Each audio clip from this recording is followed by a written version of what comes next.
the use case for the SUI token is for paying for gas and also for governance. So when I said that you don't have to pay gas fees for using SUI, what I mean in that sense is that in SUI, there's a divorcement of who specifies an intent or writes a transaction, or who wants to sign a transaction versus who pays the fees. We've separated the two. Most systems don't have that. And what that means is I, as a user, can choose to pay my own gas fees, or a wallet can decide to sponsor my fee on my behalf in a way where they cannot restrict my transaction. I think that's very, very important. So SUI's tokenomics is also very, very different from other ecosystems. Tokens like Solana, Aptos, or whoever, those are inflationary systems.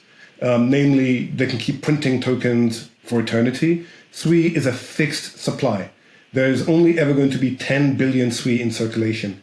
Ever. There's never going to be more. And in fact, I'd say SUI is the more deflationary by design. The more interesting state gets stored on SUI. Every time you store data on SUI, you basically hold funds in an escrow. And while that state is interesting, maybe it's an NFT drop that you have, and that floor price is very, very high. But if that NFT is no longer valuable, you can burn that NFT and get a rebate of a large percentage of the fund that you put in storage. So as more data gets stored in the SUI ecosystem, more SUI gets locked up, as long as that data is interesting. And we've already seen a lot of tokens from SUI has been taken out of circulation as a result of storage. It's called the storage fund.